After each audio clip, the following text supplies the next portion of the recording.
రాజకీయ తుఫాను ఆరంభమైంది, ఎన్నికలకు చేరువైంది.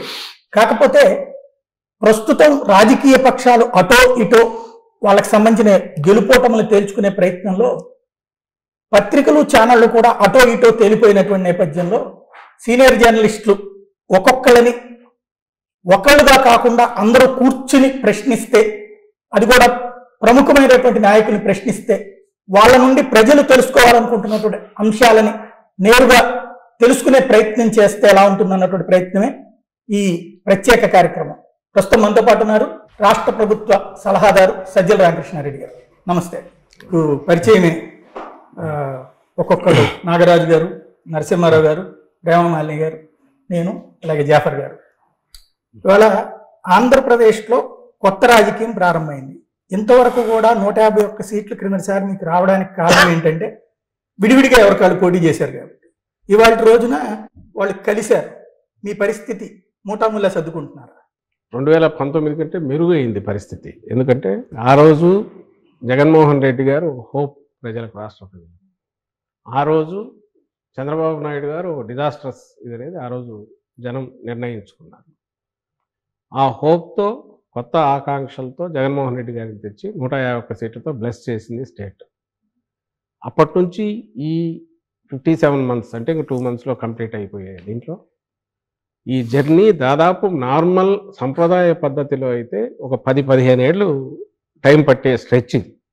పాలనా పరంగా కానీ, అభివృద్ధి పరంగా కానీ, సంక్షేమంతో కూడిన అభివృద్ధి పరంగా కానీ, మానవ వనరుల అభివృద్ధి కానీ, సామాన్య మానవుడికి సమాజంలో వైద్యం ఇలాంటి వాటిలో కీలకమైన రంగాల్లో దేశానికే తలమానికంగా స్టేట్ను అభివృద్ధి చేయడంలో కానీ ఈ 4.5 years లేదా 4 years 10 months అనేది డిస్పైట్ కోవిడ్ 2 years తీసేస్తే బహుశా ఒక ట్రెండ్ సెట్టర్ అయిపోయింది. ఈ నేపథ్యంలో చూస్తే ఆ రోజు విడిగా ఉన్నా, ఈరోజు కలిసి వచ్చినా, మొత్తం అందరూ కలిసి ఒక తాడులాగా పేని వచ్చినా 151 కంటే మించి 175 దిశగా పోవడానికి తగిన సాలిడ్ ఫౌండేషన్ మా పార్టీ ఆధ్వర్యంలోని ప్రభుత్వం వేసిందనేది జగమెరిగిన సత్యం, అందరికీ తెలిసింది. కాబట్టి వీఆర్ కాన్ఫిడెంట్.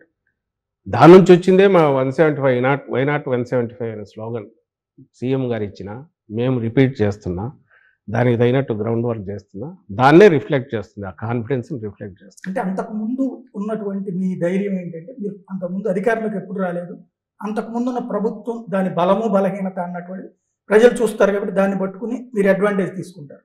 ఇవాళ మీరు అధికారంలో ఉన్నారు, ఒక పక్కన సంక్షేమం అని మాత్రమే ముందుకెళ్తున్నారు, అభివృద్ధి లేదు అన్నది విపక్షాలు గట్టిగా ముందుకు తీసుకెళ్తున్నప్పుడు మీకంటూ ఇప్పుడు ప్రభుత్వ వ్యతిరేకత ఉంటుంది. 175 అనేటువంటి మీ వాళ్ళకి కాన్ఫిడెన్స్ తెప్పించడానికే, లేకపోతే ఎలాగూ సాధ్యం కాదు కాబట్టి అవతల వాళ్ళని భయపెట్టడం కోసం మాట్లాడే పదం?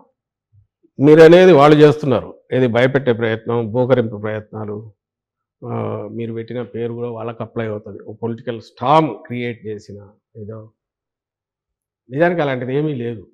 వాళ్ళు చేస్తున్నవన్నీ టీ కప్పులో తుఫాన్ లాగా క్రియేట్ చేయాలని ప్రయత్నం చేస్తున్నారు. వాళ్ళు ఎక్కడో వైనాట్ 175 అనట్లేదు సార్, అంటోంది మీరు ఒక్కటే అనమాట. వైనాట్ 175 అంటోంది మీరే. ఎందుకంటే నేను చెప్పింది ఇంత ప్రొలాంగ్డ్, నేను ముందు ఇంట్రడక్షన్లో చెప్పిన ఈ 4.5 yearsలో మేము చేసింది ఏదైతే ఉందో, ఏదైతే 87% of the population of AP పాజిటివ్గా అఫెక్ట్ అయ్యారో, ఆ బెనిఫిట్స్ అన్నిటిని చూస్తూ వచ్చారు, దాని ఫ్రూట్స్ ఎంజాయ్ చేస్తూ వచ్చారు, దానికి తగినట్టుగా ఫర్దర్ నెక్స్ట్ 5 yearsకి ఏమేమి జరగబోతోంది కూడా కళ్ళ ముందు ఒక vision. Next 5 years I'm not seeing 2050 Chandrababu లాగా అన్నట్లా. నెక్స్ట్ 5 yearsలో ఏం జరగబోతుందో కూడా కళ్ళ ముందు కనపడుతుంది. వై నాట్ 175 అన్నది it looks very over ambitious, over confidence అట్లా కూడా అనిపిస్తుంది ఒక్కోసారి. వాళ్ళు ఎవరు గెలవరా సార్? ఎవరు? ఆ పేరు వల్ల ఏమవుతుందో, లోకేష్ లాస్ట్ టైం పోలా, ఓకే, చంద్రబాబు నాయుడు మెజారిటీ ఎంత తగ్గిపోయింది అయింది, చంద్రబాబు నాయుడు గారి మెజారిటీ ఎంత తగ్గింది? మెజార్టీ తగ్గించవచ్చును, కానీ కుప్పంలో చంద్రబాబును గెలవడం ఎంత కష్టమో పులివెందుల్లో జగన్ గారిని గెలవడం కూడా అంతే కష్టం సార్. 2 monthsలో రిజల్ట్ కూడా వచ్చేస్తాయి, ఎలక్షన్స్ అయిపోతాయి. 2 months కాబట్టి 2.5 months రిజల్ట్స్ కూడా వస్తాయి, తెలుస్తుంది. ఎందుకు నేను ఎప్పుడు ఒక రైడర్ పెడుతుంటా, మాది confidence, it is not arrogance, neither it is over confidence. ఆరోగెంట్గా అనడం వాళ్ళు అంటున్నారు, లేదా నేను ఇంతమంది అన్నట్టు బోకరింపులు ప్రిటెన్షియస్ దీంట్లో వాళ్ళు అంటున్నారు, మేమనట్లా. మా దానికి సాలిడ్ ఎగ్జాంపుల్ మీరు అంటున్నారు కుప్పం పులివెందుల తేడా అంటున్నారు, దాన్ని నేను పోలుస్తా. పులివెందులు అనేది అది long standing, it has been continuously nurtured. Not only ఏదో రిసోర్సెస్ సీఎంగా ఉన్నప్పుడే కాదు, లేకముందు కూడా రాజశేఖర రెడ్డి గారు తన అపోజిషన్లో ఉన్నప్పుడే తన 60 acres వాల్యుబుల్ ల్యాండ్ ఆ రోజే కాలేజీతో సహా లయలోకి ఇచ్చేశారు. ఎడ్యుకేషన్ అనేది బాగా రావాలి నా కాన్స్టిట్యున్సీ ప్రజలకి. అప్పట్లోనే ప్రాజెక్టుల కోసం తీసుకొచ్చేసి చేశారు అపోజిషన్లో ఉన్నప్పుడు. ఆయన ఉన్నది 5 years, ఈయన ఉన్నది 5 years. రిమైనింగ్ టైం అంతా పులివెందుల డెవలప్ కాకుండా పోలే. మనకున్న రిసోర్సెస్ అన్నీ పొలిటికల్గా కానీ ఇంకో ఎక్కడ ఉన్న టీడీపీ ఉన్న పర్సనల్ పొలిటికల్ సెంటర్లో ఉన్న పలుకుబడి యూజ్ చేసినా సరే కాన్స్టిట్యున్సీని డెవలప్ చేసుకుంటూ నర్చర్ చేసుకుంటూ వచ్చారు. అది కంటిన్యూ అవుతుంది ఈ రోజు కూడా. కుప్పం మేము వచ్చి చేస్తున్నాము. పులివెందులకు నీళ్ళు ఇచ్చింది నేనే అనేది చంద్రబాబు నాయుడు గారు చెప్తున్నారు. సరే ఇప్పుడు మేము నీళ్ళు ఇస్తున్నాం మీరు చెప్తున్నారు అభివృద్ధి అనేది. ఆఖరికి గండికోట నింపింది ఎవరు? R&R ప్యాకేజ్ పూర్తి 1000 కోట్లు 1200 కోట్లు ఎవరు పే చేశారు? పే చేసి 17 TMCలు ఫస్ట్ టైం నింపింది ఎవరు? ఆఖరికి ఎంత పెడుతున్నాము, రిజల్ట్ ఎవరు ఇచ్చామనేది, అవన్నీ గ్రౌండ్ వర్క్ అంతా రాజశేఖర రెడ్డి గారు చేశారు. ఈయన చిన్న చిన్నవి పై మెరుగులు దిద్ది కొన్ని స్టార్ట్ చేసిండొచ్చు. అక్కడ ఆఖరికి వచ్చేసరికి మొన్న ఫైనల్గా ఎక్కువ పెట్టాల్సి వచ్చింది, జగన్మోహన్ రెడ్డి గారు పెట్టారు. ఈరోజు రిజర్వాయర్లో ఫుల్ నిండినాయంటే అటువైపు రాయలసీమలో ఎక్కడైనా సరే. ఆ రోజు ఇప్పుడు ఎగతాళిగా మాట్లాడే మొన్న రేవంత్ రెడ్డి కూడా మాట్లాడింది, అక్కడ సీఎం మాట్లాడిన దాంట్లో అక్కడ అగ్రెసివ్గా జగన్మోహన్ రెడ్డి దోచుకుపోతున్నాడు అనే దాంట్లో రాయలసీమ వైపు నుంచి పాజిటివ్గా ఉంది. మీరు గమనిస్తే ఎవరు చేశారు ఆ రోజు 44,000 క్యూసెక్కులకు, ఆయన చేస్తే 11,000 క్యూసెక్కులు పోతిరెడ్డిపాలెం. ఈయన దాన్ని 2 ఇంతలు పైగా పెంచి కాలువలు వెడల్పు చేసి, ఎందుకంటే వరద టైంలో మాత్రమే మనం పట్టుకోగలం నీళ్లు కాబట్టి వరద టైంలో వీలైనన్ని వాటర్ తీసుకుపోయే ప్రయత్నం చేస్తున్నారు. మీరు సాధించాము అంటే సాధిద్దాము అనుకోవడము లేదా కాన్ఫిడెన్స్ ఒక ఎత్తు. ఇప్పుడు ఉన్నటువంటి అనుమానం ఏంటంటే 175 గెలవాలి అంటే ఎదుటి వాళ్ళకి అంటే నేను ఈవీఎం మేనేజ్మెంట్ అని చెప్పను కానీ లేదంటే బెదిరింపులో వాళ్ళని చేయనివ్వనటువంటి తరహా వ్యవహారాలు ఏమైనా జరగబోతున్నాయి. ఇప్పుడు ఫస్ట్ ఇవన్నీ నేను డినై చేస్తున్నాను ఏది మీరైతే అన్న దాంట్లో. కానీ ఏ కాన్ఫిడెన్స్ ఎక్కడి నుంచి వస్తుంది అంటే నేను ఇంతకుముందు అన్నదే, ఈ రాష్ట్రంలో ఉన్న వాళ్ళందరిలో నేను ఇంతకుముందు అన్నట్టు 87% of population directly they are enjoying, అన్ని రకాల ఫ్రూట్స్ ఎంజాయ్ చేస్తున్నారు. వాళ్ళ బతుకులు మారిపోయినాయి, పాజిటివ్గా టర్న్ అయినాయి, వాళ్ళ పర్చేజింగ్ కెపాసిటీ పెరిగింది. వీటన్నిటి వల్ల వచ్చిన కాన్ఫిడెన్స్. అలాగే లోకల్ బాడీస్లో మా పార్టీ పుట్టక ముందే 2014 ముందు అన్నింటిలో మేము ఫైట్ చేసాము. ఎవరు ఫైట్ చేయొద్దన్నారు? చంద్రబాబు నాయుడు గారిని ఫైట్ చేసి ఎందుకు నిలబడలేకపోయారు? జగన్మోహన్ రెడ్డి గారి కుటుంబ సభ్యులు కూడా జగన్మోహన్ రెడ్డి గారు ఓడిపోతారని చెప్తున్నారు. కుటుంబ సభ్యులు అప్పట్లో వికానందరెడ్డి గారు బయటకు పోయినప్పుడు ఆ రోజు కుటుంబ సభ్యులు బయటకు వెళ్ళింది. ఈరోజు షర్మిలమ్మ బయటకు వెళ్తే ఆమె కుటుంబ సభ్యులుగానే బయటకు వెళ్ళారు. వెళ్ళిన తర్వాత రాజకీయంగా ఒక లైన్ తీసుకున్నాక ఈరోజు అందులోనే ఒక పార్టీ, ఒక కాంగ్రెస్ పార్టీ నాయకురాలుగా ఇక్కడికి వచ్చారు. లైన్ తీసుకున్న పర్పస్ ఇక్కడ ప్రజలకు అన్యాయం జరుగుతుంది, ప్రజల కోసం నిలబడతా అనేది కదా. అవి అట్లయితే చంద్రబాబు చెప్పేవని నిజాలు కావాలా? మనం పులివెందులు చెప్పేవని నిజాలు కావాలా? మనం మాట్లాడిందే నిజమైతే అట్లాంటప్పుడు చంద్రబాబు నాయుడు మించిన వాళ్ళు ఎవరు ఉంటారు? మన మాటలే నిజం అనుకుంటే, మనం ఎంత గట్టిగా మాట్లాడితే అది నిజం అవుతుంది అనుకుంటే, చంద్రబాబు నాయుడు నుంచి గట్టిగా అరవగలిగిన వాళ్ళు ఎవరు? ఆ గొంతును 10,000 రెట్లు పెంచి వినిపించగలిగిన ఆ మీడియాని తట్టుకునే శక్తి పదే వాళ్ళు పంప్ చేస్తుంది ఏంటంటే సొంత చెల్లిని కాపాడలేకపోయారు, సొంత చెల్లిని కన్విన్స్ చేయలేకపోయారు, సొంత చెల్లి ఆయన డెవలప్మెంట్ చేస్తుంది అని బిలీవ్ చేయట్లేదు. రాష్ట్ర ప్రజలు ఎందుకు బిలీవ్ చేయాలి, ఎలా బిలీవ్ చేయాలి? అది ఎవరు అడగాల్సింది? మీరు అడిగితే బాగానే ఉంటుంది. చంద్రబాబు నాయుడు అది అడగాల్సిన అవసరం లేదు. ఆయన స్ట్రైట్ ఒకటే 14-19 మధ్య ఇది చేశానని చెప్పచ్చు. ఈరోజు మళ్ళీ మేము వస్తే ఇది చేస్తామని చెప్పచ్చు. లేదా 14-19 మధ్య నేను ఇది చేసినది ఈయన తీసేశాడు, నేను వచ్చి ఇంతకంటే చేస్తానని చెప్పచ్చు. ఆయన అట్లా ఆయన చూపించాల్సింది ఎక్కడ ఆయన ఫెయిల్యూర్ కనపడతానంటే, ఆయన ఇదిగో మీ చెల్లెలకు చేయలే స్టేట్కి ఏం చేస్తామంటున్నారు. అది మీరు అడిగితే బాగుంటుంది, కామన్ మ్యాన్ అడిగితే బాగుంటుంది, సమాధానం ఇస్తాం. ఆయన పొలిటీషియన్, అందులో 14 ఏళ్ళు సీఎంగా ఉన్న వ్యక్తి, ఓ పార్టీ అధ్యక్షుడు. 95లో ఏ రీతిలో అయినా సరే వాళ్ళ మామని దించి ఇంకో పద్ధతిలో వచ్చి అప్పటి నుంచి కబ్జా చేసిన పార్టీ కావచ్చు, ఏదైనా కావచ్చు, తనే అధ్యక్షుడిగా కొనసాగుతున్నారు. ఆయనకు చెప్పడానికి ఏం లేదా? ఆయన ఈ మాట అనవేంది? ఇంట్లో వాళ్ళు ఇంకోటి రకరకాల కారణాల వల్ల ఒక్కొక్క లైన్ చంద్రబాబు నాయుడు గారు అన్నది చెప్పట్లా, షర్మిల గారు క్లెయిమ్ చేస్తున్నారు. అవును, ఆమె అన్నది మాటలు రిపీట్ చేస్తుంది. చిలక పలుకుల్లాగా చంద్రబాబు నాయుడు గారి స్క్రిప్ట్ రాయిస్తే అది మాట్లాడుతున్నారు.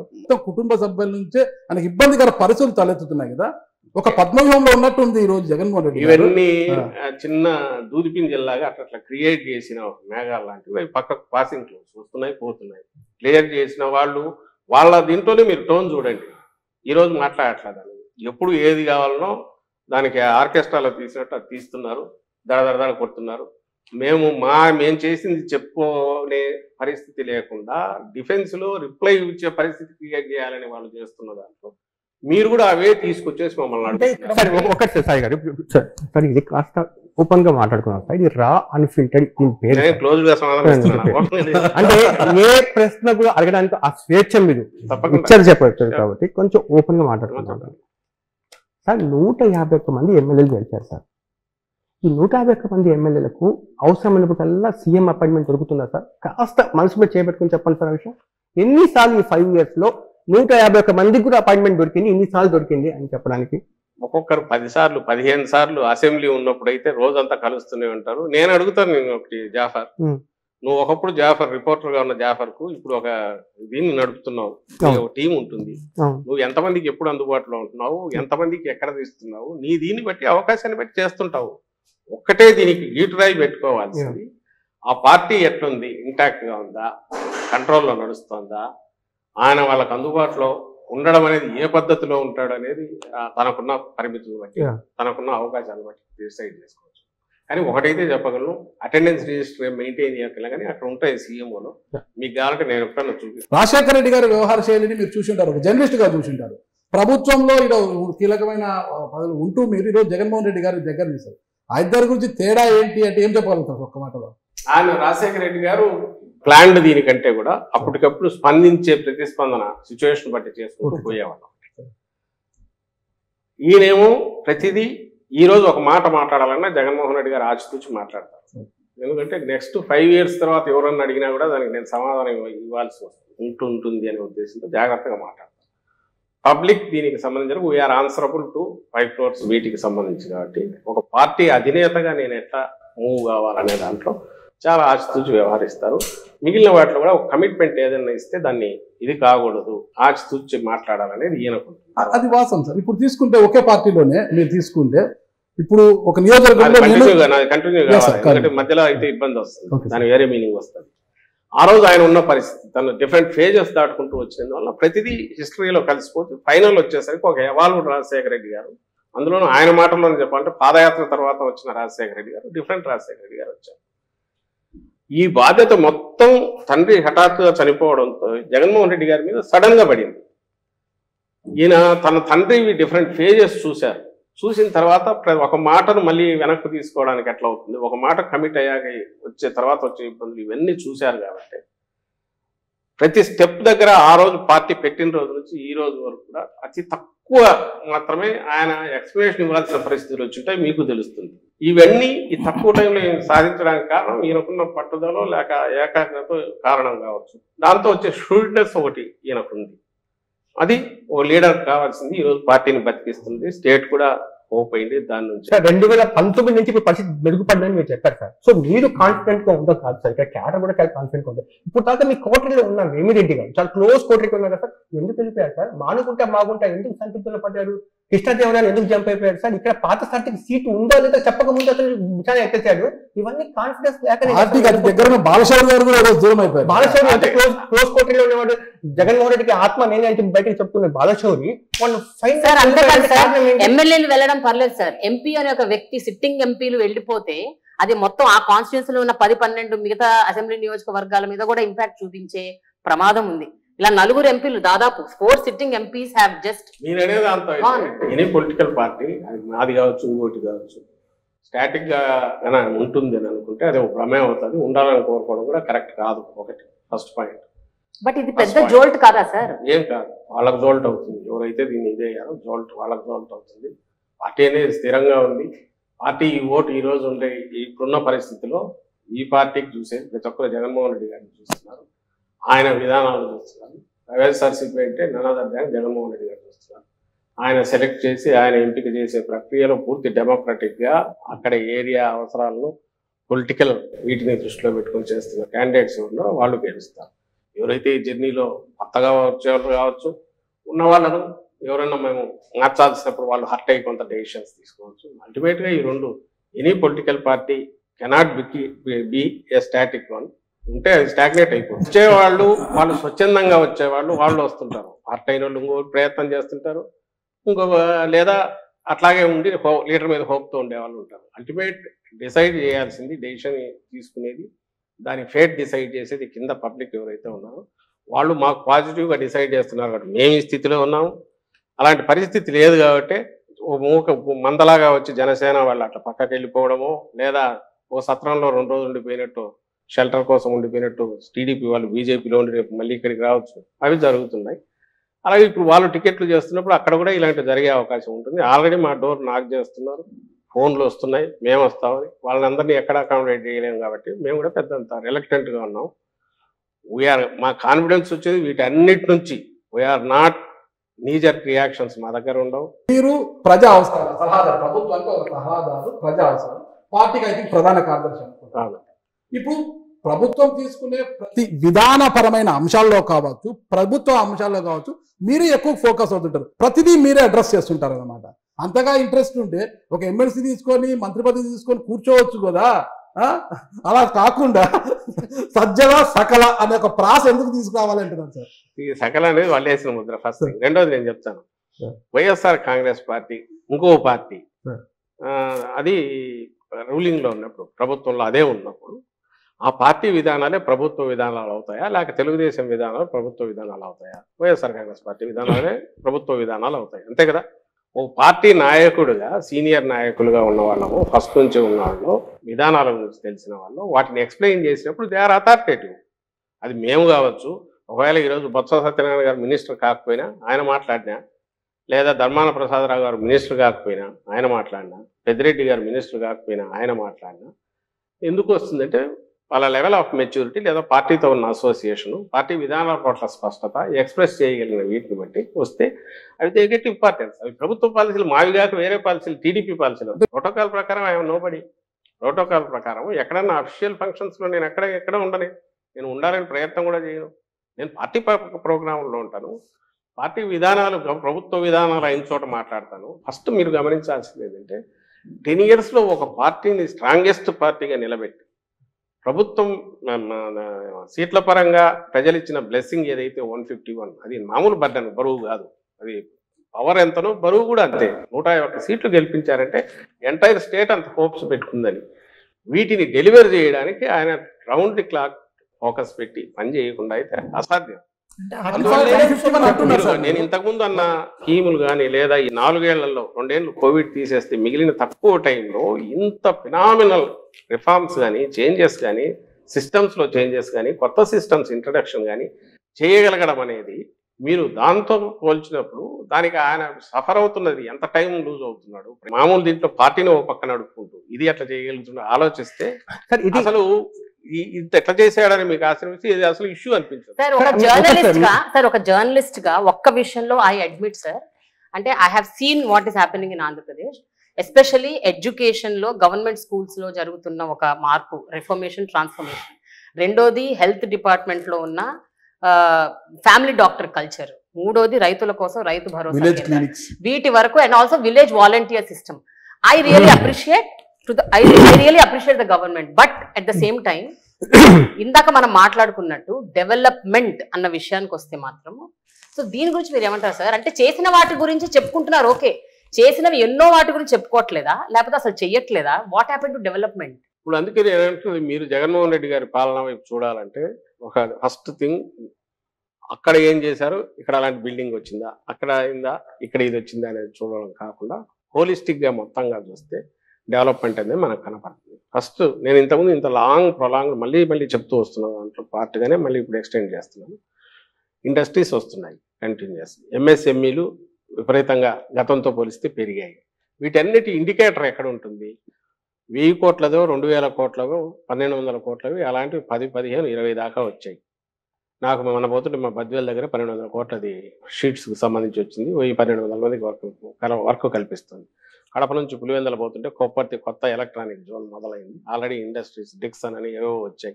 అక్కడ కూడా ఇప్పటికే ఒక 5-6 వేల మంది, 10,000 మంది దాకా పనిచేస్తున్నారు. శ్రీ సిటీలో కొత్త ఇండస్ట్రీస్ వచ్చాయి, పెద్ద కంట్రీలోనే పెద్దవి వచ్చి పెట్టారు. అంటే నేను ఎందుకు వీటి గురించి ఎన్ని చెప్పొచ్చంటే ఇంకా చేంతాడు లిస్ట్ అవుతుంది చదువుతూ పోతే. ఒకటి. సెకండ్, దానికంటే ముఖ్యంగా ఎంఎస్ఎంఈలను పోస్ట్ కోవిడ్ కాగానే ఆ ఇన్సెంటివ్స్ వాళ్ళ ఉన్నవన్నీ పే చేసి క్లియర్ చేసి 1000 కోట్లు 1200 కోట్లు కొత్త వాటిని ఎంకరేజ్, కొత్త ఇన్సెంటివ్స్ చూపడం వల్ల అవి గతంలో ఎప్పుడూ లేనంతగా పెరిగాయి. అంతకుముందు నా ఐ థింక్ 2.3 lakhs 3.5 lakh ఉంటే ఇప్పుడు 5.5, 6 lakh కొత్తవి స్టార్ట్ అయ్యాయి. ఇవంతా కూడా ఈ 3 ఏళ్లలో పవర్ కన్జంప్షన్ విపరీతంగా పెరిగింది. ఇరిగేషన్కు దీనికి దట్ ఈజ్ అన్ ఇండికేటర్. వీటికి ఎంప్లాయ్మెంట్ వీటికి సంబంధించినంత వరకు మనకు గవర్నమెంట్లోనే అది నేను లాస్ట్ టైం జాఫర్ ఇండివిజువల్గా చేసేప్పుడు గట్టిగా అడిగాను. నేను 1,30,000 ఉద్యోగాలు నేరుగా 4 నెలల్లోనే వచ్చి 4-5 నెలల్లోనే నింపిన ప్రభుత్వము వితౌట్ చిన్న ఫ్లా లేకుండా చేస్తే ఎందుకు దాటిని ఉద్యోగాలు కాదని ఎట్లా అంటారు? ఈరోజు వాళ్ళు ప్రొబేషన్ అయిపోయి రెగ్యులరైజ్ అయ్యారు గవర్నమెంట్ ఎంప్లాయీస్, విలేజ్ సెక్రటరీస్. నేను 2,60,000 వాలంటీర్ల గురించి మాట్లాడట్లా. వాలంటీర్లు అనేవి స్వచ్ఛందంగా వాళ్ళు ఏదో వాలంటీర్గా చేసేటివి కాబట్టి అనుకుంటే దీనికి సంబంధించినంత 1,30,000. తర్వాత దాదాపు 58,000 ఇప్పటికీ లెక్క. ఏది మెడికల్ డిపార్ట్మెంట్ ఫస్ట్ టైం హిస్టరీలోనే మీరనే ఫ్యామిలీ డాక్టర్ కాన్సెప్ట్ ఎట్లా హిట్ అవుతుంది? ఉన్న సెటప్తో ఎట్లా కుదురుతుంది? 17,000 కోట్లు పెట్టి పిహెచ్సిలు సిహెచ్సిలు అన్నీ మోడర్నైజ్ చేయడం, ఏరియా హాస్పిటల్ అన్ని కెపాసిటీస్ పెంచడం. నేను మెడికల్ కాలేజ్ కలపట్ల దీంట్లో. మెడికల్ కాలేజ్ 8,000 కోట్లు మళ్ళీ వేరే బడ్జెట్. ఈ 17,000 కోట్లు పెట్టి ఇవన్నీ తయారైనందువల్ల విలేజ్ క్లినిక్స్ కానీ మిగిలిన కానీ ఇన్ఫ్రాస్ట్రక్చర్ పరంగా కానీ లేటెస్ట్ టెక్నాలజీ కానీ డాక్టర్ల రిక్రూట్మెంట్, సపోర్టింగ్ స్టాఫ్ రిక్రూట్మెంట్ మొత్తం 56,000 నాకు తెలిసి ఫిగర్. మెడికల్ డిపార్ట్మెంట్కు ఒక ఇది వచ్చింది. ఒక చిన్న పాయింట్ అంటే మీరు చెప్తున్నటువంటివన్నీ కూడా ఆల్రెడీ ప్రాసెస్లో ఉన్నాయి, నడుస్తున్నాయి, ఇవి అందరికీ తెలుసు. పబ్లిక్ ఏముంటుందంటే ఇప్పుడు అది ప్రొజెక్ట్ అయినట్టు ఇది ప్రొజెక్ట్ అవ్వట్లేదు సార్. మీరు ప్రొజెక్ట్ చేయట్లేదా? అసలు అవ్వట్లేదు. ఈ రోజుకు వాట్ ఎవర్ మీరు నింపినవి చూస్తే ఇవన్నీ కూడా ఖాళీలు శాంక్షన్ పోస్టులు అవి కాకుండా అడిషనల్గా నింపినవి 1,30,000 కాక 56,000, 1,000, 2,000 పోస్టులు ఇట్లాంటివన్నీ నింపి మొత్తం మీద దాదాపు 4 లక్షలు 3,90,000 ఎంతో ఉన్న పోస్టులు ఈరోజు 6 లక్షల చిల్లరకు పోయినాయి. ఇది ఇప్పుడు ప్రతిదీ ఆలోచించి చేయడం అనేది ఒకటి తప్ప, జాగ్రత్తగా చూసి రిక్రూట్మెంట్ చేయాల్సిన పరిస్థితి ఒకటి. సెకండ్ది వచ్చి గ్రూప్ 1 కానీ గ్రూప్ 2 కానీ జరగాల్సినవి ఎప్పటికప్పుడు జరుగుతున్నాయి. మూడవది డిఎస్సి ఇప్పుడు నోటిఫికేషన్ ఇచ్చాం. డిఎస్సి గురించి మళ్ళీ స్పెసిఫిక్గా చెప్పాలి, ఎందుకంటే అది ఒక సబ్జెక్ట్ మేజర్, అందరూ అదే రేట్ చేస్తుంటారు. 2014-19 మధ్య ఆ రోజు తెలుగుదేశం పార్టీ గవర్నమెంట్ నింపిండేది. అంతకుముందు 2012లోనూ 13లో ఇచ్చిన డిఎస్సి నోటిఫికేషన్ తాలూకు 8,920 ఎన్నో పోస్టులు అదొక్కటే చేసింది. తర్వాత 18లో వాళ్ళు నోటిఫికేషన్ అంటే ఎలక్షన్లు 5 నెలలు ఉన్నాయని కానీ నోటిఫికేషన్ ఇచ్చారు. ఆ పోస్టులు 7,000 చిల్లర ఎన్నో ఉంటే మేము 2020లో నింపాము వాటికి. అది దాంతోపాటు 2008 డిఎస్సి, 1998 డిఎస్సి, ఈ రెండు అప్పటి నుంచి ప్రొలాంగ్డ్ లీగల్గా వాళ్ళు అన్ని రకాలుగా చేస్తున్న వాళ్ళ సఫరింగ్ తీర్చాం. అది ఒక 7,000 పోస్టులు, మొత్తం 14,000. ఇప్పుడు లేటెస్ట్ మళ్ళీ 6,100కు ఇచ్చాం, 6,100కి ఇప్పుడు ఇచ్చాం. అంటే 20,000 మేం చేసింది. ఇది ఫిగర్స్. మీరు వీటిని మళ్ళీ పక్కకు తోసి ఉద్యోగాలు ఎక్కడ 1,30,000 మేము ఉద్యోగాలు అనుకోము. అల్టిమేట్ గా ఈ రోజు అందుకే మీరు అన్న వాటిలో రైడర్స్ పెట్టి మాట్లాడుతున్నారు. ఎన్నికలు సమీపిస్తున్న సమయంలో డిఎస్సి షెడ్యూల్ లోగా పూర్తి చేస్తారా? వాళ్ళు అది చేయలేదు కదబ్బా. నేను అనేది ఇప్పుడు ఇద్దరం పోటీ పడుతున్నాం ఇక్కడ. చంద్రబాబు నాయుడు జగన్మోహన్ రెడ్డి గారు అనేది తేలాలి. చంద్రబాబు నాయుడు గారా జగన్మోహన్ రెడ్డి గారా రేపు సీఎం అనేది స్టేట్ అదే. ఓట్ బ్యాంక్ రాజకీయం కాదంటే వేరే ఎవరైనా ఉన్నారా? వీళ్ళిద్దరిలోనేనా? పవన్ కళ్యాణ్ వీళ్ళిద్దరిలో పవన్ కళ్యాణ్ సీఎం చెప్పలేదు కూటమిగా. ఆయన సీఎం క్యాండిడేట్ ఎవరైనా అనౌన్స్ చేశారా? లేదండి. అంటే కూటమిలో ఆయనకి ఇచ్చేది. మీరు చేయాల్సింది ఏంటంటే పెద్ద గీత చిన్న గీత పోల్చినప్పుడు ఒకవేళ మేము మాట్లాడేవి చాలా పెద్ద మాటలు మాట్లాడుతున్నాం అనుకుంటే కంపేరబుల్స్ తీసుకుని కంపేర్ చేయండి. ఆ రోజు ఎన్ని డిఎస్సి ఇచ్చాడు, ఈ రోజు మా బడ్జెట్ 54,000 కోట్లు ఉన్న మేము వచ్చేటప్పుడున్నది శాలరీ బడ్జెట్, వేజ్, ఎంప్లాయీస్ వీటికి సంబంధించిన అన్ని రకాల వాళ్ళ 90,000కు దాదాపు పోయింది. ఇప్పుడు ఇది వీఆర్ నాట్ బ్లేమింగ్ ఎనీబడి. ఆయన ఎవరిని అనట్లా, కానీ it's the reality. In time లో పే చేయాల్సిన ఉద్యోగికి వాళ్ళకి ఫుడ్ దొరికేదే దాంతో వాళ్ళ పిల్లల చదువులకు అవి దెబ్బతీస్తున్నారు. ఖచ్చితంగా అవే బకాయిలు ఎక్కడికి పోయేవి కాదు, ఇవ్వకుండా ఎగ్గొట్టేవి కాదు, తప్పించుకోలేము కూడా.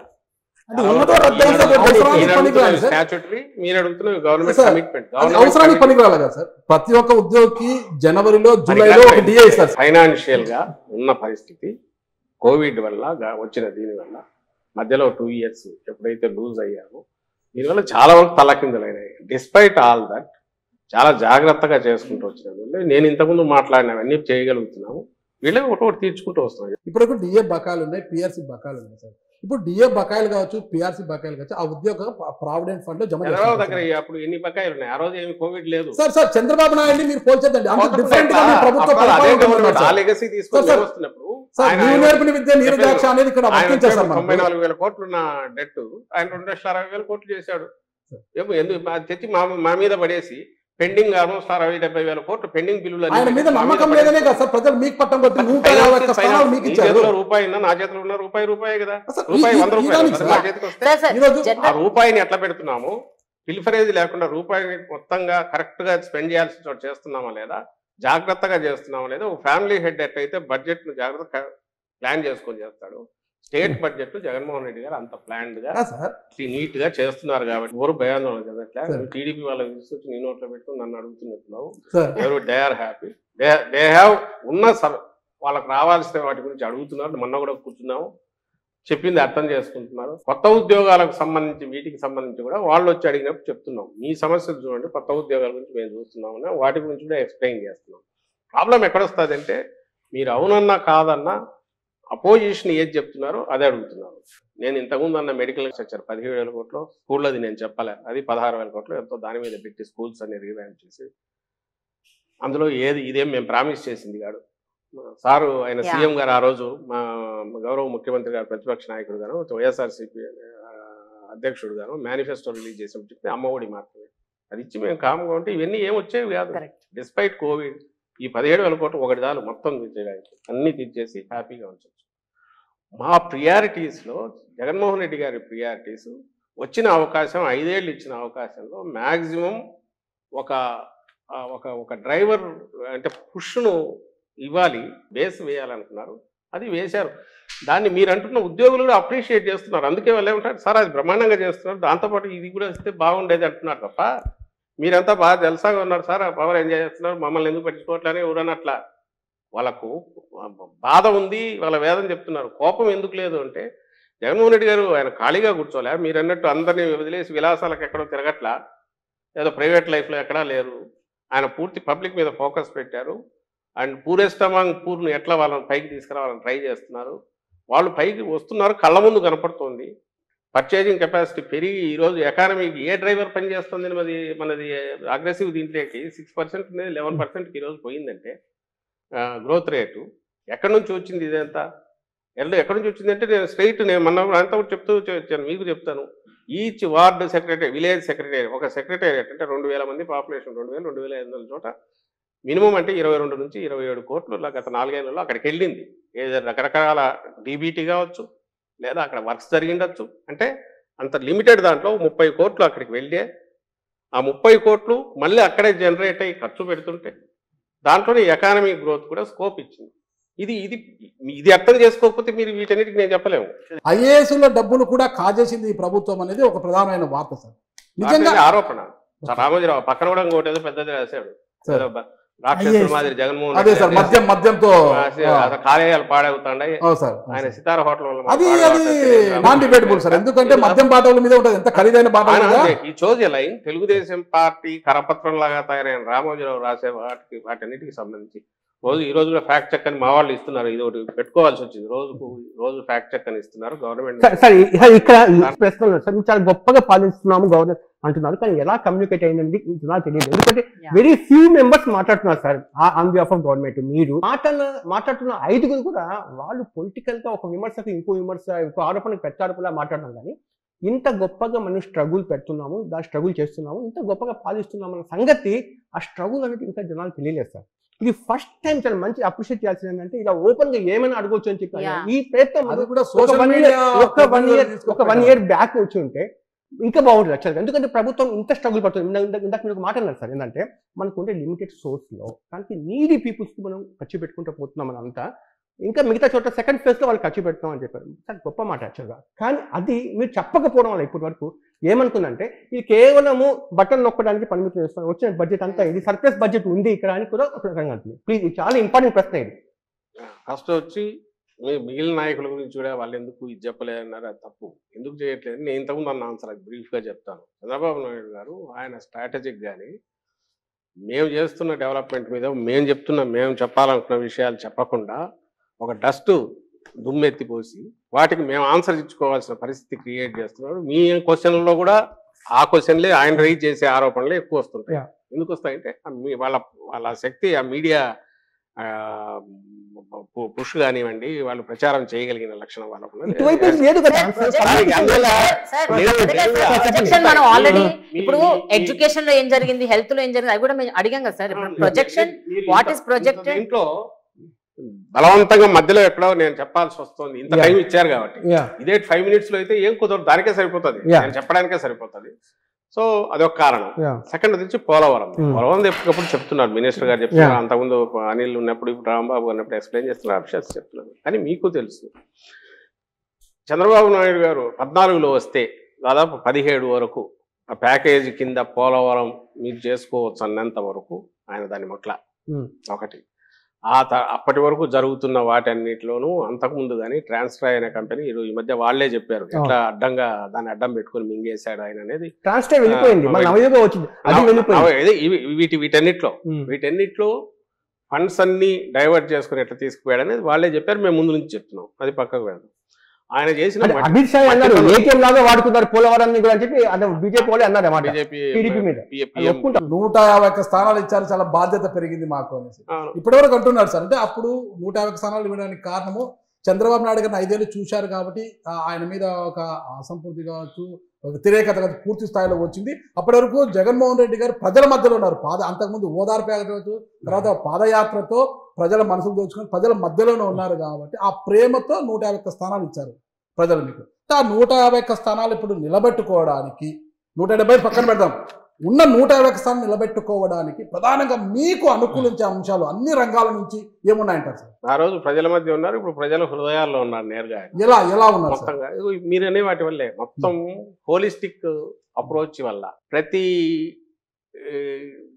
పేద కుటుంబాన్ని వాళ్ళ జీవితాన్ని టచ్ చేశారు.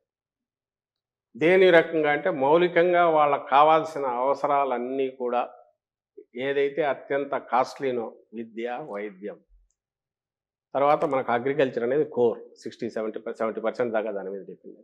ఈ మూడింటిని ప్రియారిటీ మీద అడ్రస్ చేశారు. ఇంతకుముందు మీ క్వశ్చన్లోనే వచ్చినట్టు హెల్త్ అనేది ఈరోజు ఒకప్పుడు ఫ్యామిలీ డాక్టర్ అంటే ఉన్న వాళ్ళకి ఇంటికి వచ్చి చూడడం అనేది ఒక లగ్జరీ.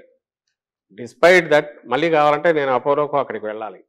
ఈరోజు అపోలో లాంటి ఇక్కడ టెర్షరీ కేర్ ఉన్న జనరల్ హాస్పిటల్ను స్పెషలిస్ట్, సూపర్ స్పెషలిస్ట్ను, కింద ఉన్న పిహెచ్సి డాక్టర్ను కూడా లింక్ చేసే సిస్టమ్ డెవలప్ అయింది. ఇప్పుడు ప్రిలిమినరీ స్టేజ్లో ఉంది, ఇంకా అడ్వాన్స్డ్ దీంట్లోకి పోతుంది. అంటే ఒక డాక్టర్గా మీరు ప్రతి ఇంట్లో కదలలేని వాళ్ళున్నా పోయి చూస్తే అక్కడ ఎంటర్ చేసి ఇదైనాక super specialist is able to see super speciality. ఆ డాక్టర్ ఆయన చెప్పిన అడ్వైజులను ఫాలో అవుతున్నారో లేదో కింద మళ్ళీ చూడడానికి, వీళ్ళు ఫాలో అప్ చేయడానికి వీళ్ళ దగ్గరికి ప్రిస్క్రిప్షన్ వస్తుంది. ఆ కనెక్టివిటీ అనేది 100% చేసే ప్రయత్నం జరుగుతుంది. దీంతోపాటు ఆరోగ్య సురక్షని ఇయర్లీ 2 క్యాంపులు కండక్ట్ చేసి వీళ్ళను తీసుకొచ్చి కాంప్రహెన్సివ్ హెల్త్ కేర్ అనేది. దాంతోపాటు ఆరోగ్యశ్రీ దాదాపు 2400, 2500, 3000 వరకు ప్రొసీజర్స్, డిఫరెంట్ ప్రొసీజర్స్, వాటిని అంతకుముందు 1000 ఉండేటి వాటిని పెంచడం ద్వారా, అలాగే అమౌంట్ దానికి సంబంధించినంత వరకు విపరీతంగా పెరిగింది. ఇప్పుడు కాస్ట్ కూడా పెరిగింది. స్పెషలిస్ట్ల వీళ్ళకు పే చేసే అవి పెరిగాయి. వీటిని ధీటుగా తట్టుకోవడానికి కాస్ట్ టోటల్ బర్డన్ గవర్నమెంట్ మీద తగ్గించడానికి నెక్స్ట్ మీరు 10 years అయ్యేసరికి కొత్త మెడికల్ కాలేజెస్ వచ్చి స్పెషలిస్టులు ఇక్కడే తయారై గవర్నమెంట్ ఆటోమేటికల్ మెడికల్ కాలేజ్ అంటే ఇట్స్ వన్ జనరల్ హాస్పిటల్ అంటే ప్రతి జిల్లాకు ఒక ఇది వచ్చేసింది మనకు. ఇప్పుడు పార్లమెంట్ జిల్లా అయినందువల్ల ఓ పార్లమెంట్ పరిధిలో ఒక జనరల్ హాస్పిటల్ వస్తుంది. General hospital is nothing but it's equal to అపోలోను ఇంకో దాని సూపర్ స్పెషాలిటీస్. అంటే పిహెచ్సి నుంచి విలేజ్ క్లినిక్ దగ్గర నుంచి ఇక్కడి వరకు కనెక్షన్ ఇచ్చింది. First it's not just free medicine, it's not just free medicine, comprehensive state of the art ఈరోజు ఎక్కడ అందుబాటులో ఉన్నా అవి తెచ్చే ప్రయత్నం చేసి సక్సెస్ఫుల్గా ఇంప్లిమెంట్ అవుతుంది. రెండవది విద్య. నేను డీటెయిల్ దానికి పోనక్కర్లే, మీరే చూస్తున్నారు, మీ మాటల్లోనే మీరే అన్నారు ఎట్లా ఇది.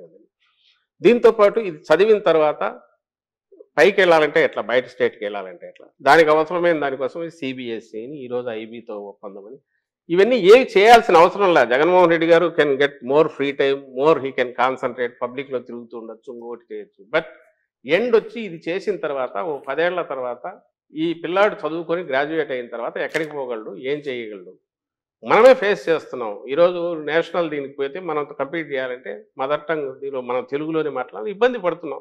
ముందు ఆ షైనెస్ నుంచి బయటపడాలా, గ్లోబల్ సిటిజన్గా గ్రో కావాలా అనేదానికి ఫౌండేషన్ వేసారు. ఇవన్నీ నిజానికి అనవసరం. చాలామంది చెప్తుంటారు ఎందుకు ఇంత మీరు తపన పడుతున్నారు, మీరు ఇచ్చిన ప్రామిసుల్లో కొన్ని ఇప్పుడు చేస్తే సరిపోయేది కదా. కాదు, ఆ ఫౌండేషన్ వేస్తేనే ఏం చేస్తున్నాం అనేది తెలుస్తుంది. ఎందుకంటే మనకి ఇచ్చింది 5 years ఇది తీర్పు ఇచ్చింది, అంతవరకే మనం ఇది చేయాలని చెప్పి చేశారు. వీటన్నిటి ఫాలో అప్ అనేది హెల్త్ లో తీసుకొచ్చిన రిఫార్మ్స్ అద్భుతం సార్. సంక్షేమ పథకాల ద్వారా సార్ ఇక్కడ షార్ప్ కడతాం సార్. ఇప్పుడు ఏదైతే జగన్మోహన్ రెడ్డి గారి మానస పుత్రికలు ఉన్నాయో, ఆర్బీకేలు కావచ్చు, సచివాలయ భవనాలు కావచ్చు, విలేజ్ క్లినిక్లు కావచ్చు, ఇవన్నీ నిర్మించింది. ఈ భవనాలన్నీ నిర్మించడం వల్ల అక్కడ ప్రాపర్టీస్ కూడా రేట్లు పెరిగాయి సార్. మంచి ఒక ప్రాపర్టీని మీరు క్రియేట్ చేసినట్టు అయింది సార్. ఇక్కడ ఒక మెయిన్ పాయింట్ ఏంటంటే, మీరు పెట్టేది, తిట్టేది, కొట్టేది 3 లెక్కలోకి వస్తాయి. ఇప్పుడు మీరు పెట్టినవి చెప్పుకుంటున్నారు. పాయింట్ ఏంటంటే, మిడిల్ క్లాస్ మీద ఈ బర్డెన్ పెరుగుతున్నటువంటిప్పుడు మిడిల్ క్లాస్ కంటూ మీ నుంచి అసలు ఏముంది? మంచి క్వశ్చన్ చేసింది. జగన్మోహన్ రెడ్డి గారు జస్ట్ పొలిటీషియన్ లాగానే ఉంటే సమస్య లేదు. ఎత్తులు పై ఎత్తులు వేసుకుంటా ఎలక్షన్ టైంకి అప్పటికప్పుడు ఆలోచించి ఎవరితో ఎట్లా కలిసి రావాలనుకుంటే అది అది అది అది అంత కష్టం కాదు. ఆయన రిఫార్మర్ లాగా వ్యవహరించడం వల్ల ఈరోజు మీరనేవి వస్తున్నాయి కొన్ని. అంటే ఎక్కడ బియాండ్ లిమిట్ పోకూడదు, ఉన్న దాంట్లోనే జాగ్రత్తగా ఆచరణ చేస్తూ లాంగ్ టర్మ్ వేయాలి, షార్ట్ టర్మ్ ఇమీడియట్ రిజల్ట్ చూపించాలి అని ఇది టూ అంబిషియస్ ఈయన పెట్టుకున్నది. స్ప్రెడ్ చాలా పెద్దది. But at the same time మీకు పునాదులు ఎట్లా వేస్తున్నారో చెప్తున్నాను. ఈ డిసెంబర్ నుంచి మీకు సెకీ నుంచి ₹2.49 పవర్ వస్తుంది, ఏది ఫార్మ్ సెక్టర్కి సంబంధించి. దీని ఇంపాక్ట్ కనీసం ₹3-4 సేవ్ అవుతుంది పర్ యూనిట్ కాస్ట్. ఇన్నాళ్ళు ఫార్మర్స్కి ఇస్తున్నాం, ఫ్రీ పవర్ ఇస్తున్నాం సార్. రాజశేఖర రెడ్డి గారి కంటే అప్పుడే మొదలు పెట్టారు. తర్వాత వచ్చిన వాళ్ళు ఎవరు ఇంత బరువు ఎంతకాలం ఏ స్టేట్ అయినా భరించగలదని ఎవరు ఆలోచించలేదు. ఈయన దీనికి విరుగుడు ఏదన్నా ఉందని చెప్పి సోలార్ దీనికి వెళ్ళి సోలార్ దాని నుంచి టైఅప్ చేసి ఫార్మర్స్కి చేసి పెడుతున్నారు. దానివల్ల ఏమవుతుంది, ఫార్మర్కి ఇచ్చే వాటెవర్ పవర్ కాస్ట్ ఎప్పుడైతే తగ్గుతుందో దానికి క్రాస్ సబ్సిడీ ఇవ్వాల్సింది తగ్గుతుంది. దీని ఎఫెక్టు వచ్చే సంవత్సరానికి మీకు తేడా కనపడుతుంది. అంటే పాయింట్ ఏంటంటే, మీరు ఇది చూసినా, హాస్పిటల్స్ చూసినా, ఏదైతే స్టేట్ మీద సంక్షేమ పథకాల వల్ల పూరర్ సెక్షన్స్ అన్నీ మింగేస్తున్నారు డబ్బులన్నీ అని ఉన్న అపవాదు కానీ అపోహ కానీ ఎనీ గవర్నమెంట్ మీద ఉన్నదాన్ని తీసేసి వాళ్ళకు కావాల్సిన మనం ఈ సబ్సిడీ ఇస్తున్నారు అది తగ్గించే ప్రయత్నం లాంగ్ టర్మ్ వ్యూతో ఈయన చేస్తూ వస్తున్నారు. చేయకపోతే ఈ అవసరం రాదు. ఎడ్యుకేషన్, ఐటీ ఇప్పుడు అన్ని ఒకేసారి మాట్లాడుకోవడం వల్ల కొన్ని ప్రశ్నలు వచ్చి మధ్యలో ఇంటరప్షన్ చేయడానికి అవకాశం దొరకలేదు. ఇప్పుడు హెల్త్ గురించి కొన్ని రకాల ప్రశ్నలు సార్ అద్భుతంగా చేశారు సార్. చిన్న కాంప్లిమెంట్ కూడా ఇస్తున్నాను సార్, థ్యాంక్స్ అని చెప్పండి సార్, చాలా బాగుంది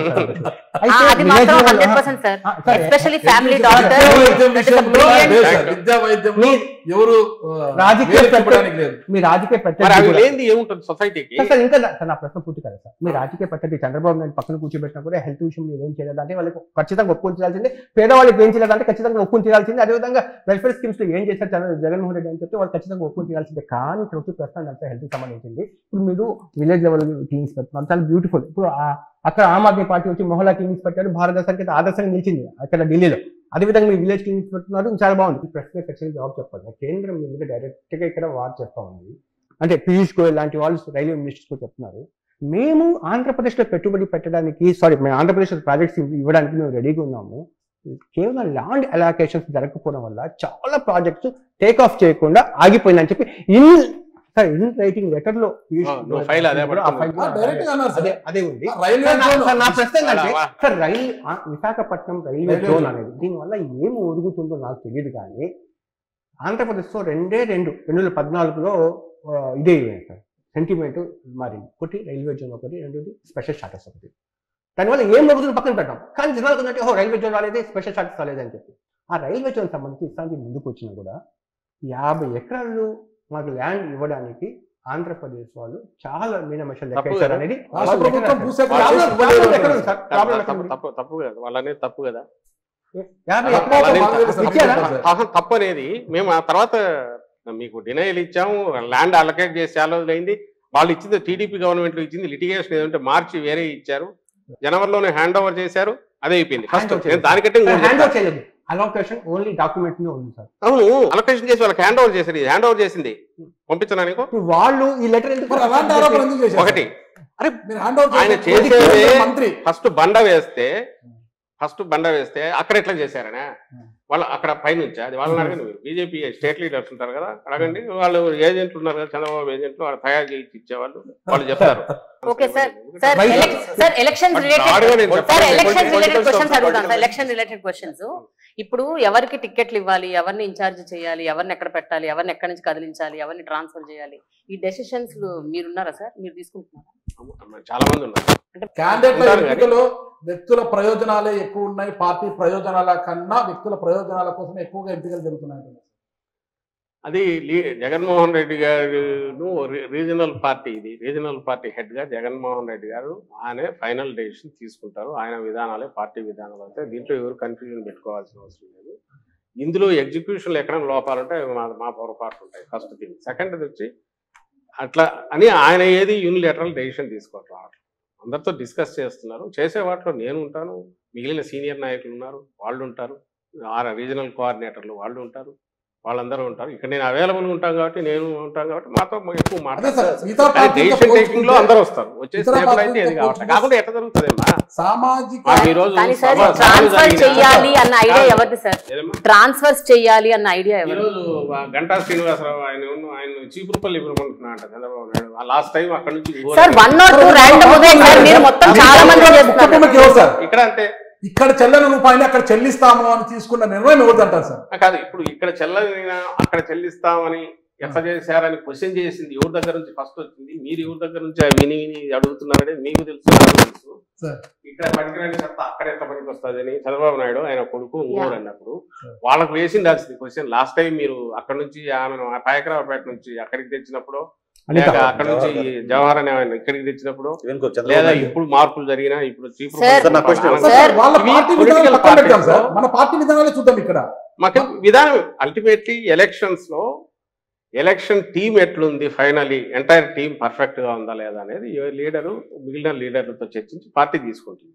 అది ఆ పార్టీ ప్రెరాగేటివ్. ఒకటే జాబితాలో వాళ్ళు 99 సార్, 94 జనసేన 5 సార్. అర్థం కావట్లేదు. మేము అనౌన్స్ చేసే టైం వాళ్ళు మొదలు పెట్టలా. ఏం పెద్ద మొత్తంలో మార్చి 15 మేము 2019 ఒకేసారి మొత్తం అనౌన్స్ చేసాము. ఎలక్షన్లు ఎప్పుడు 10 నెలలు కూడా లేవు. మరి ఆ రోజు ఎందుకు ఒకేసారి అనౌన్స్ చేశారంటే మా కాన్ఫిడెన్స్ తో మేము చేసాం. ఈ రోజు మేము చేసినప్పుడు వాళ్ళు చేయలేదు. సిద్ధంగా ఎవరు అంటే సీట్ లెక్క పెట్టుకుంటారా? మాది 175 మేము సిద్ధం. మేమైతే మార్చలేదో వాళ్ళు ఉన్నట్టు, ఎవరైతే మార్చట్లేదో వాళ్ళు ఉన్నట్టు, మార్చిన చోట మారుతుంటారు. నా క్వశ్చన్ అదే సార్, ఇప్పుడు ఇచ్చిన కొత్త ఇన్ఛార్జ్ అంతా క్యాండిడేట్స్ ఎవరు? ఇప్పుడు మీరు ప్రకటించిన కొత్త ఇన్ఛార్జ్ అందరూ క్యాండిడేట్స్. కొత్త లిస్ట్ మారిన వాళ్ళు క్యాండిడేట్స్. ఇప్పుడు మారిన వాళ్ళు ఎవరున్నారో వీళ్ళు క్యాండిడేట్స్ అవుతారు. సిట్టింగ్ సిట్టింగ్ ఎవరున్నారో వాళ్ళు ఉంటారు. కొత్త వీళ్ళలో ఏమైనా చేంజెస్ ఉంటే మాకు వెళ్ళగా వస్తాయి. కానీ ఫైనల్ దీనికైతే ఓ లిస్ట్ అయితే ఫైనల్ గా అనౌన్స్ చేస్తాం. ఫైనల్ లిస్ట్ టోటల్ గా 175 అనౌన్స్ చేస్తాం. అన్ని చేంజెస్ ఉండవు కాబట్టి, ఉండని కూడా అనౌన్స్ చేయాలి కాబట్టి ఫైనల్ గా ఓ లిస్ట్ అనౌన్స్ చేస్తాం. సజ్జల రామకృష్ణారెడ్డి గారు అంటే వైఎస్ఆర్ కాంగ్రెస్ పార్టీలో ట్రబుల్ షూటరా, ట్రబుల్ మేకరా? గవర్నమెంట్ లో అడ్వైజర్ అనేది నాకు సంబంధించిన కొంచెం ఫ్లెక్సిబిలిటీ కోసము, విధానాల పరంగా ఎక్కడైనా చర్చలు జరిగినప్పుడు పార్టిసిపేట్ చేయడానికో గవర్నమెంట్ లెవెల్లో ఇది కావడానికి పనికొస్తుంది తప్ప దీనివల్ల కిరీటం ఏం కాదు. పార్టీ ప్రధాన కార్యదర్శి జగన్మోహన్ రెడ్డి గారికి ఉన్న పేరు ఏంటంటే ఇప్పటి వరకు ఆయన నమ్ముకున్న వాళ్ళని వదులుకోడు, అట్లా స్టిక్ ఆన్ చేసి పట్టుకుని ఉంటారు అని. కాపు రామచంద్రారెడ్డి గారు ఆయన పార్టీ పెట్టినప్పటి నుంచి ఉన్నారు. ఆళ్ళ రామకృష్ణారెడ్డి గారు, ఇంకా చాలా పేర్లు చెప్పారు.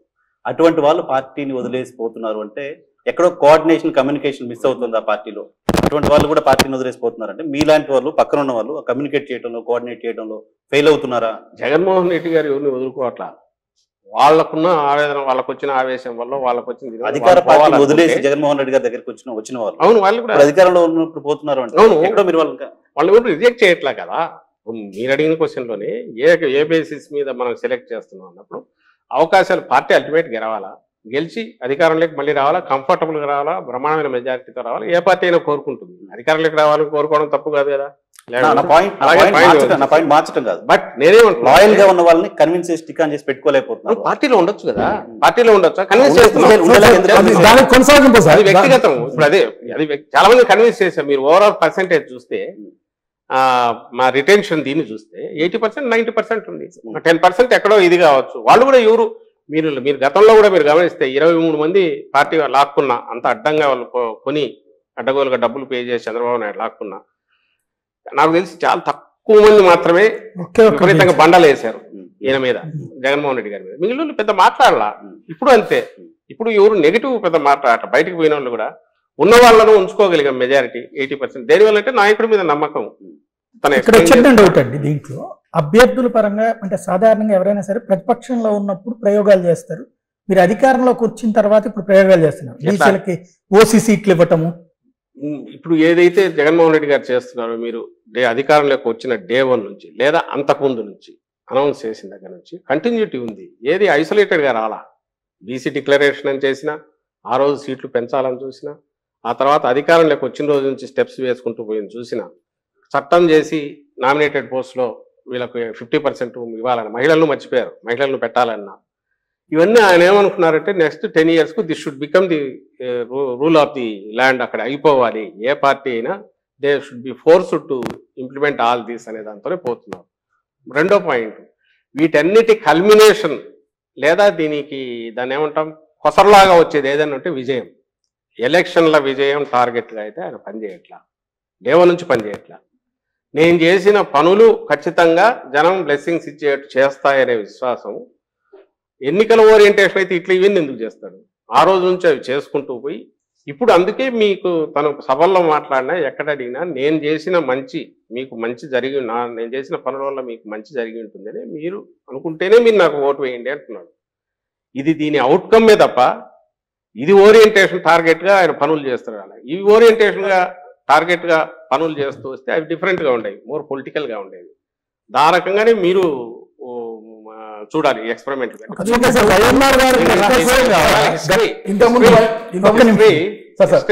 ఎలక్షన్ల తర్వాత గెలుపోవటం అనేది ఆయన ఇప్పుడు కూడా అంటుంటారు, మనం చేయాలనుకున్నది సిన్సియర్గా నమ్మి చేశాము, ఈ రిజల్ట్ ఎట్లన్నా ఉంది. రిజల్ట్ బ్రహ్మాండంగా ఉంది నేను ఎందుకు అనుకుంటున్నామంటే తెలుస్తుంది కాబట్టి మాకు వచ్చే రెస్పాన్స్. సంక్షేమ పథకాలు ఆపితే మాత్రమే ఓటు బ్యాంకు గండి పడుతుంది అని ఒక అభద్రత భావన చేస్తున్నారా? అలా మంచి క్వశ్చన్ నువ్వు అడిగింది.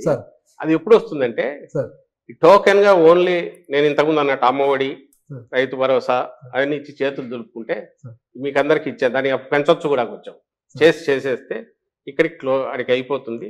అంటే డోలౌట్స్ అంటాం తాయిలాల్లాగా, ఏదో లైఫ్ ఇప్పుడు గ్యాస్ సిలిండర్లో లేక బస్సులో ఫ్రీ ఇదో ఇలాంటివి అవి టెంపరీగా అప్పటికప్పుడు ఉపయోగపడేవి. అలాంటివి చేస్తే మీరు అనేది కావచ్చు.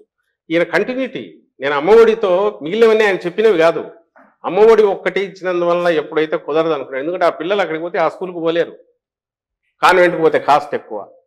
కాబట్టి మన స్కూల్లే రెడీ కావాలని చెప్పి 15,000 కోట్లు పెట్టాడు కదా, అక్కడ ఆయన విజన్ కనిపిస్తుంది. నాట్ వల్ల ఏదో అది ఊరికే సంక్షేమం అనేది కనుక కాదు, దాంతోపాటు వస్తున్న స్ట్రక్చర్స్ ఇవన్నీ లోకల్ వర్క్లో భాగం. ప్రతిదీ ఈ సంక్షేమం నుంచి ఫ్యామిలీ డెవలప్ అవుతుంది, ఫ్యామిలీ ఓరియంటెడ్గా ఏదైతే మనం చేస్తున్నాం సంక్షేమం, దాంతోపాటు సొసైటీ డెవలప్ అవుతుంది. పవన్ కళ్యాణ్ గారు బలవంతుడా బలహీనుడా? పవన్ కళ్యాణ్ బలవంతుడిగా చూస్తున్నారా బలహీనుడు? బలవంతుడు జనం చూడాలి, మాకేం బలవంతుడు కానప్పుడు అంత టార్గెట్ ఎందుకు చేస్తున్నారు? పవన్ చేస్తున్నాం చంద్రబాబుకు సంబంధించినంత వరకు ఆయన what ever he has the capacity ఉన్నది, తన అభిమానులు కావచ్చు లేదా తన మీద ఆశ పెట్టిన ఆయన సామాజిక వర్గాల కావచ్చు, తనకేదో మా దగ్గర నుంచి ఒక టాప్ పొజిషన్ పోతాను కావచ్చు, ఆ క్లౌట్ ఏదైతే ఉందో విచ్ అర్లియర్ లాస్ట్ టైం నిలబడినప్పుడు కొన్ని కాన్స్టిట్యున్సీస్లో అక్కడక్కడ స్కాటర్ అయి కనిపించిందో గోదావరి జిల్లాలో అక్కడ వాళ్ళకు సంబంధించి ఇవన్నీ గుత్తమొత్తంగా తీసుకెళ్లి చంద్రబాబు నాయుడుకు అప్పచెప్పాలని చూస్తారు. చంద్రబాబు నాయుడు దానివల్ల బెనిఫిట్ అవుతున్నారు కాబట్టి పాయింటెడ్గా చెప్తున్నాము. రెండవది ఏ క్వశ్చన్లో చెప్పాము, పవన్ కళ్యాణ్ గారు ఆబ్జెక్టివ్ గాను ఇంకో రకంగానో విమర్శలు చేయట్లా.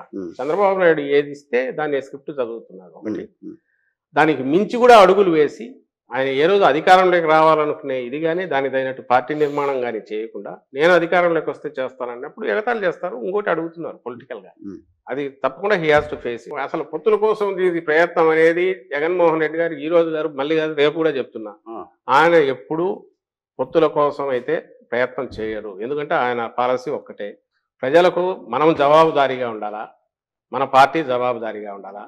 నలుగురితో పెట్టుకుంటే ఎవరి తరపున మనం వకాలు తప్పించుకుంటాము, జనానికి ఎట్లా చెప్తాము. అందువల్ల వాళ్ళు కూడా అట్లే చేయాలని ఆయన కోరిక. పవన్ కళ్యాణ్ గారు కూడా 175 సీట్లలో తన మనుషులను పెట్టి ఇన్ఛార్జీలు పెట్టి ఒక పార్టీగా ఎదిగి కంపీట్ చేసి పోటీ పడి రాగలిగితే మంచిదే, that would be healthy democracy అని. అట్లా కాకుండా అతుకులు వేసుకొని రావడం కరెక్ట్ కాదు. సార్ మీరు ఆనాటికి ఈనాటికి ఒకసారి పోల్చి చూస్తే how has the scenario change sir with respect to journalism and politics? ఈ మధ్య కాలంలో attacks on journalist, attacks on ఒక particular media house affiliated to one political party, ఇవన్నీ జరుగుతున్నాయి. So how do you look at the current scenario? మన తెలుగు దీనికి సంబంధించినంత వరకు రామోజీరావు గారు మొదలు పెట్టిన తర్వాతనే ట్రెండ్ అంతా మారిపోయింది. ఆయన వచ్చినాక చేస్తూ వచ్చారు. ఆయన వన్స్ ఈ స్టార్టెడ్ ఎంజాయింగ్ దాని మీడియా పవర్, ఎప్పుడైతే తెలుగుదేశం పార్టీ ఫ్లోట్ అయ్యాక టికెట్లు అక్కడ డిసైడ్ అయ్యాయో, స్పీచ్లు అక్కడ తయారవుతూ వచ్చాయో, పార్టీ అక్కడ నుంచి ఇది చేస్తూ వచ్చిందో, అప్పుడు పవర్ అనేది తెలిసింది, మీడియా పవర్ అన్నమాట. ఆ తర్వాత ప్రతి ఒక్కరూ పెట్టడము అలాంటిది ఏదో దానికి ధీటుగా ఉన్నామనుకోవడం జరుగుతూ వచ్చింది. తర్వాత మీరు ఇంకా టెలివిజన్ రావడము, 24/7 ఛానల్స్ రావడం, ఇంత జరిగిన తర్వాత ఈరోజు మీడియా అనేది అక్కడ నుంచి దిగి ఇన్స్టిట్యూషన్ల దగ్గర నుంచి దిగి ఇండివిజువల్కి వచ్చింది. ఇప్పుడు ఇండివిజువల్ ఈ ఫీల్స్ ఈజ్ ఒపీనియన్. ఒకప్పుడు ఎడిటోరియల్ కోసం చూసేవాళ్ళు, 2 రోజులు లేట్ అయినా ఏం రాస్తారో, ఎందుకంటే ఇన్ఫార్మ్డ్ ఒపీనియన్ అక్కడ నుంచి వచ్చేది. ఇప్పుడు యూ హ్యావ్ గూగుల్, వైడ్ ప్రపంచం అంతా మీ దగ్గరే ఉంది. కొడితే ఓ పేపర్లో వాళ్ళకి ఏమొస్తుందో మీకు అదే వస్తుంది. అనంతపురంలో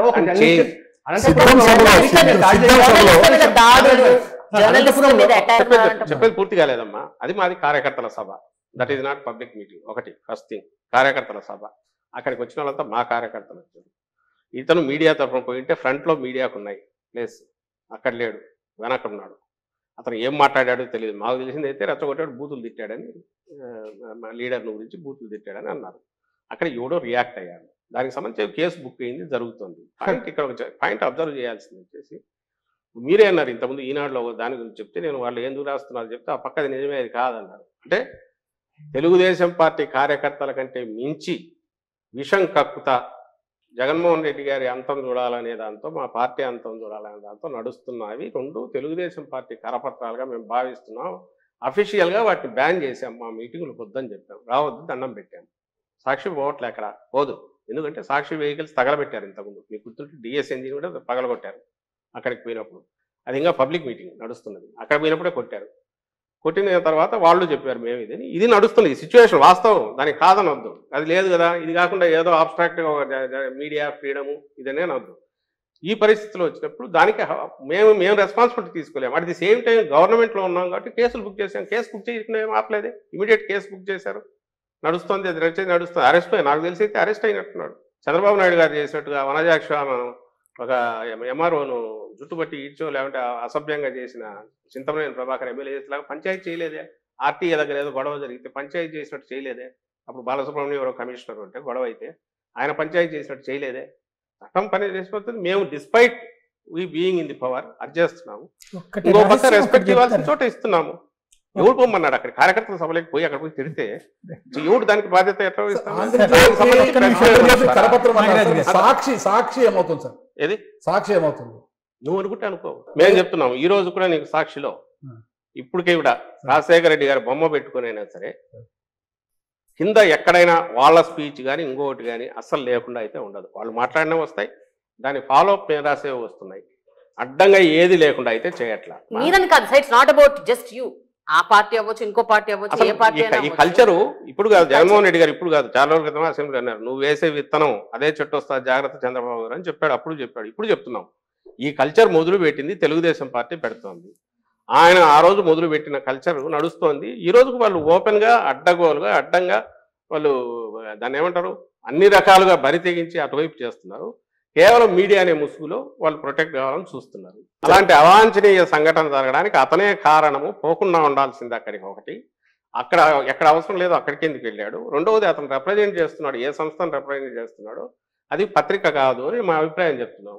జగన్ గారికి ఈ పొలిటికల్ డెవలప్మెంట్ ఏదన్నా పవన్ కళ్యాణ్ గారి ఇష్యూ వచ్చినప్పుడు, లేకపోతే వాళ్ళ సభ గట్టిగా సక్సెస్ అయినప్పుడు ఏదైనా సరే టీవీలు పగలగొడతారు నెంబర్ 1. రెండోది పబ్జీ ఆడుకుంటూ పని పాట లేకుండా కూర్చుంటారు. ఈ 2 మీరు దగ్గరగా చూస్తారు కాబట్టి నిజమా కాదు? అత్యంత చిల్లర చౌకబారు ఇది మాట్లాడుతున్నది లోకేష్, చిన్నోడు కాదు, నీచమైన అర్ధరాత్రి ఆత్మలతో మాట్లాడతారు. అతని స్థాయి ఎక్కడితో మీరే చెప్తున్నారు. ఎవరు చెప్తున్నారో చెప్తూ లోకేష్ అనే వ్యక్తి స్థాయి ఏది అనేది మీరే చెప్తున్నారు. ఇంకా అంతకంటే నీచమైన చౌకబారు ఇది ఏదైనా ఉంటుంది అయితే నేను అనుకోను. అంటే వాళ్ళ ఉక్రోషం ఏ స్థాయికి పోతుంది. ఇంకా ఎప్పుడంటే మీరు బూతులు ఎవరు తిడతారు తెలుసా? తిట్లకు ఎవరు లంఘించుకుంటాడు?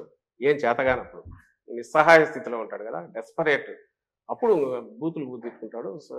నోటికి వచ్చినట్టు సైకో అని మిగిలిన మాటలు ఇట్లాంటి ఉంటారు. అందులో బాగా మీకు వస్తుంటాయి.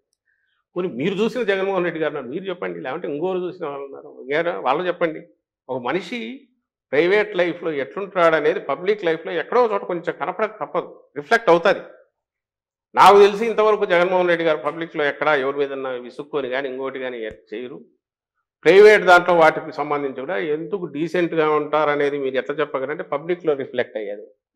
మహిళల మీద కానీ ఇంకోటి కానీ చిన్నపాటి ఇదైనా, లేదా చిన్నపిల్లల మీద కానీ పెద్దవాళ్ళ మీద కానీ ఇదైనా, లేదా ఫ్యామిలీ వాల్యూస్ భిన్నంగా ఎక్కడ జరిగినా ఇమ్మీడియట్ ఓపెన్లీ హీ కండెమ్స్. మీ దగ్గర అంటాడు, ప్రైవేట్ టాక్లో కూడా అంటాడు. సహించదు అసలు. జర్నలిస్ట్ మీద సోకాల్డ్ జర్నలిస్ట్ మీద జరిగిన దీన్ని కూడా ఆయన ఇమీడియట్ జగన్ ఎందుకు పొద్దు ఇట్లాంటివన్నీ చేస్తారని అనింది. ఎవడు చేసినోడు ఎందుకంటే చెప్పారు, ఆడు బయట వెనకపోయాడు, ప్రెస్ గ్యాలరీలో లేడు, వెనక్కిపోయాడు, ప్రెస్కి ఇచ్చిన ప్లేస్లో లేకుండా ఎక్కడో వెనక జరిగింది ఆ ఇన్సిడెంట్, తెలిస్తే మేమెంత అలవ్ చేస్తాం సార్ అని అన్నారు. తను పొరపాటు ఎందుకు అదే ఆయన అజెండా కాదు, ఆ బేసిస్ మీద పోడు ఆయన, అది తన స్ట్రెంగ్త్ కాదు. అది తన స్ట్రెంగ్త్ అయితే ఇట్లాంటి ఇంకా క్రియేట్ చేస్తారు. అదే స్ట్రెంగ్త్ అనుకునేవాడు చంద్రబాబు నాయుడు. ఆయనకు ఏదైనా సీన్ క్రియేట్ కావాలా, దాని మీద వచ్చి హైప్ రావాలా, దాని నుంచి ఎట్లా ఎన్కాష్ చేసుకోవాలని ఆయన చూస్తాడు. డాక్టర్లు ఐఏఎస్లు ఆ పాలిటిక్స్ లోకి వచ్చి చాలా హారిబుల్ గా మాట్లాడుతున్నారు. Nasty language, filthy language, vulgar words, ఏది పడితే అది. అంటే they don't even think little bit when they are in the public space. All political parties.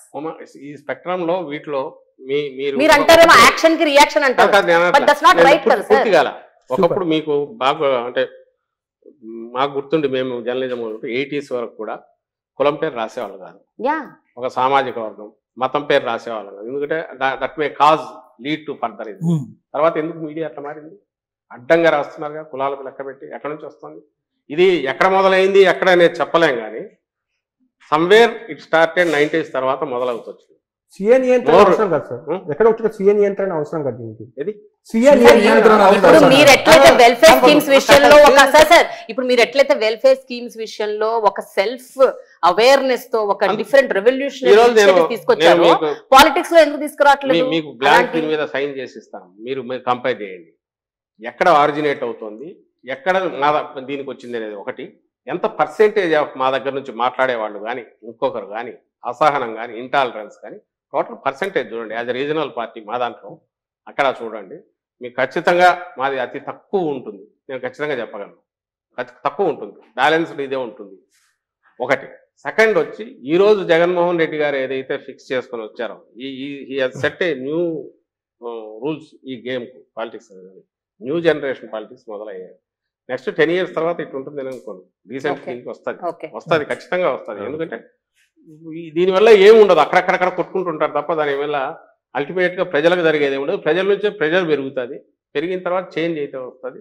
అది ఖచ్చితంగా 5 years తర్వాత కనపడుతుంది. ఇందులో లీడ్ చేసే దాంట్లో జగన్మోహన్ రెడ్డి గారు ఈరోజు I'm proud to tell that convention అని బ్రేక్ చేసుకొని ఎట్లా ఒకటో 4 ఓట్లు ఎట్లా తెచ్చుకోవాలి, 4 సీట్లు ఎట్లా తెచ్చుకోవాలనేది కాకుండా మనం ఎంతకాలం ఉన్నా కూడా జనం గుండెల్లో ఏదైనా స్థానం సంపాదించుకోవడం ఎట్లా, మా పార్టీ 4 కాలాల పాటు ప్రజల మన్ననలు పొందేది ఎట్లా అనే లాంగ్ టర్మ్ ఇవి లార్జర్ పిక్చర్ చూసుకుంటూ దానికోసం టార్గెట్ చేసిన పార్టీగానే నడుపుతున్నాడు. కాబట్టి మీరు ఏ క్రైటీరియా చేసుకున్నా కళ్ళు మూసుకొని నేను చెప్పగలను, we will not be the first ఇలాంటి చెత్తా పనులు చేయడంలో, we will be the first మంచి పనులు చేయడంలో. థ్యాంక్ యూ వెరీ మచ్ అండి. ఇది పరిస్థితి. ఓవరాల్ గా అయితే కనుక సజ్జల రామకృష్ణారెడ్డి గారు అయితే తన వైపు నుండి వాదన ఏంటో విన్నారు. అదే సందర్భంలో పార్టీకి సంబంధించిన మిగతా స్పందనలు ఎట్లుంటాయో భవిష్యత్తులో చూద్దాం.